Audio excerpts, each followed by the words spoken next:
Pemirsa, kita teruskan acara kita masih bersama Indonesia Lawyers Club. Bolehkah Ormas merazia? Sekarang saya mau ke Jenderal Roni F. Sompi, Kadip Humas. Ada sinyalemen bahwa semuanya ini terjadi karena law enforcement itu nggak jalan. Baik law enforcement terhadap yang melanggar peraturan, mungkin bulan puasa tidak boleh jual minuman keras, mereka juga melanggar.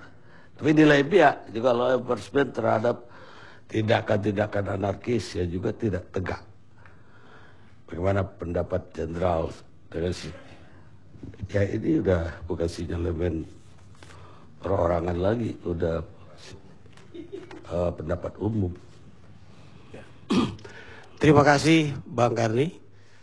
Pertama, Polri menyampaikan rasa turut berduka cita yang sangat dalam atas meninggalnya almarhum dalam insiden di Kendal, Jawa Tengah. Kemudian yang kedua, Polri sangat menaruh hormat atas pemikiran-pemikiran yang solutif yang disampaikan dalam dialog yang sangat penuh keakraban pada malam hari ini. Yang ketiga, Polri akan melaksanakan penegakan hukum secara profesional, proporsional, prosedural, dan juga transparan, serta tidak ada diskriminasi. Kemudian yang keempat, Polri siap menerima pengawasan dari publik, masyarakat, termasuk ormas, dan juga FPI. Siap menerima teguran, siap menerima koreksi apabila di dalam pelaksanaan tugasnya memang dinilai masih ada kekurangan. Polri secara berjenjang dari tingkat kecamatan di Sukoharjo, ada Kapolsek, ada Sukoharjo, ada Kapolsek, di Kendal ada Kapolres, di Jawa Tengah ada Kapolda, di Mabes Polri ada Bapak Kapolri. Dan kami memiliki fungsi-fungsi pengawasan internal yang bisa melakukan tindakan terhadap anggota-anggota Polri yang mengabaikan informasi dan tidak melakukan tindakan terhadap informasi tentang adanya pelanggaran hukum, termasuk adanya perbuatan maksiat di tengah masyarakat. Oleh karena itu, Polri berharap siapapun di antara masyarakat, ormas, termasuk FPI, tolong berikan informasi dan kami siap melakukan tindakan. Demikian Pak Karni. Terus apa sikap Polri dengan kejadian ini? Sikap Polri saya kira sudah jelas. Ya. Bapak Kapolri sudah memerintahkan kepada seluruh Kapolda untuk melihat secara jelas kasus di Kendal ini sebagai suatu studi kasus untuk tidak terjadi lagi hal yang sama. Melakukan pengajakan karena konsep pemolisian oleh Polri adalah pemolisian komunitas.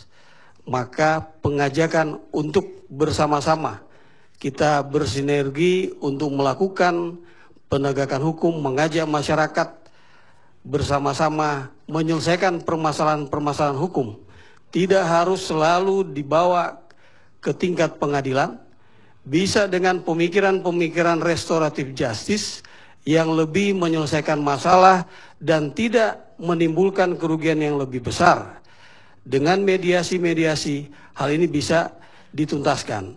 Kemudian apabila ada hal-hal yang harus dilakukan penegakan hukum, lakukan tindakan tegas, penegakan hukum secara tegas. Dan khusus di kasus yang terjadi di Polres Kendal, saya kira ada 3 kasus yang sedang diproses penyidikan.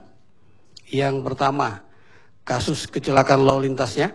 Kalau kita lihat pasal 311, baik ayat 1 maupun ayat 5, mengemudi secara membahayakan nyawa orang lain bisa dipidana dengan hukuman penjara lebih dari 10 tahun, 12 tahun kalau tidak salah.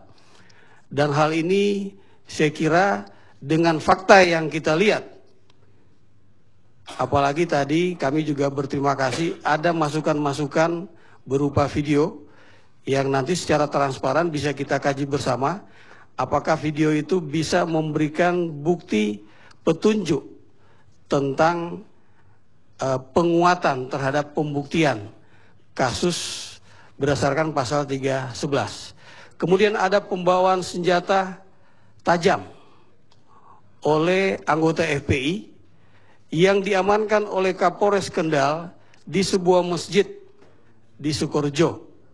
Artinya pada saat dilakukan evakuasi, maka kawan-kawan kami di Kendal melakukan upaya pembersihan dan ternyata menemukan senjata tajam.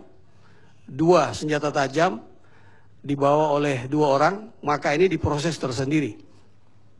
Kemudian kasus pengerusakan yang terjadi atau dialami oleh harta benda dari FPI Temanggung, ini juga diproses, tidak ada diskriminasi, dan ini sudah ada beberapa orang yang diperiksa dan dilakukan penahanan.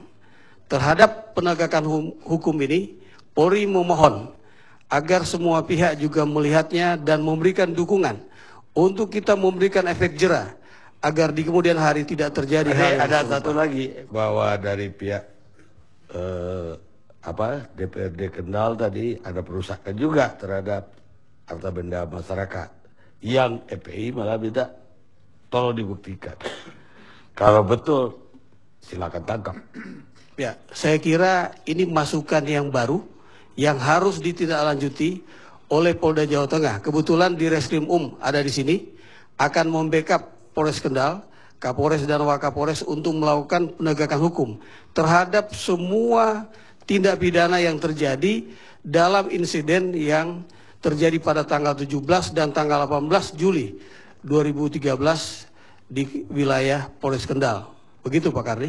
Baik, saya ke Wakil Menteri Dalam Negeri di sini Pak Suhat Mansah, Deputi BNPB. Terima kasih Bang Karni. Saya kira dari sisi masukan segala macam sudah banyak yang kita dengar. Dan yang terpenting sekarang kita ini adalah berdiskusi di dalam bulan puasa, bulan rahmat, yang mudah-mudahan hasil ini betul-betul membawa rahmat kepada kita, dan ini kita berharap tentu yang terakhir bagi kita di dalam persoalan-persoalan kemasyarakatan ini. Yang jelas kami di sini ingin mengatakan bahwa ormas itu adalah salah satu bentuk pengorganisasian masyarakat sipil yang berlandasan kepada prinsip demokrasi, kemitraan, keswadayaan, dan partisipasi masyarakat. Ini prinsip dasar daripada pengorganisasian organisasi kemasyarakatan itu. Nah, maka dengan demikian, ini dia juga merupakan wadah penyaluran kepedulian terhadap masyarakat yang bersentuhan secara faktual dengan kehidupan masyarakat sehari-hari. Tadi sangat bagus sekali, maka ormas itu pertama sekali adalah dia merupakan suatu wadah untuk mengedukasi. Sekarang kejadian masyarakat seperti ini, apa sikap Depdagri sebagai pengawas ormas? Nah, maka dengan demikian, saya ingin katakan itu secara normatif tadi, maka dengan kejadian seperti ini, Kementerian Dalam Negeri telah meminta kepada Bupati untuk segera membuat laporan kepada Kementerian Dalam Negeri, yang tentu ini juga dari sisi kelembagaan, ya, karena ormas ini adalah bersifat nasional. Jadi dia bersifat nasional, ada kepengurusan di provinsi, ada di kabupaten. Tentu di kabupaten ini yang bertanggung jawab di sini adalah kepala daerah. Maka Menteri Dalam Negeri itu sudah menyurati Bupati agar membuat laporan, dan itu tentu nanti di dalam pembinaan kelembagaan, ya, di dalam undang-undang yang baru sekarang yang telah diselesaikan ini sangat dan sangat persuasif sekali Ya. Dan sangat bagus sekali sebetulnya kalau undang-undang ini nanti betul-betul bisa kita implementasikan secara bersama.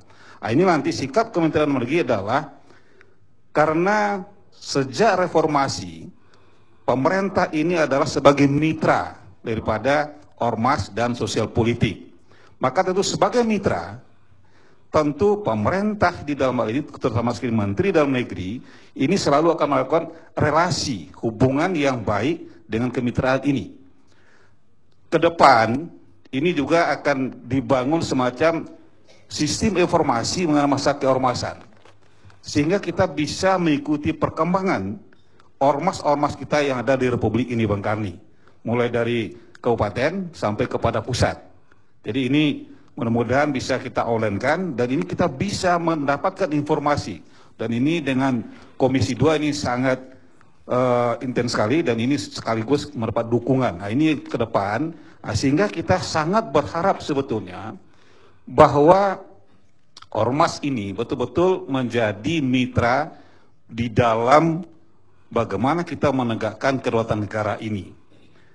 Yang kedua adalah kita juga sangat paham, tadi Bang Ruhut sangat bagus sekali bahwa negara kita adalah negara hukum.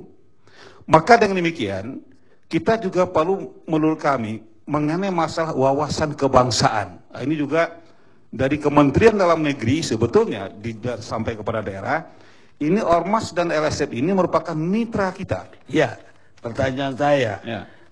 dalam undang-undang ormas, boleh nggak ormas untuk razia? Tidak, itu jelas sekali. Jadi kalau boleh saya membacakan. Kalau boleh silakan. Kalau boleh saya membacakan undang-undang kita ini sekarang. Ada larangan terhadap ormas. Ini dibagi 3. Pertama sekali ini yang kedua ini harusnya ketua pansus ini kan.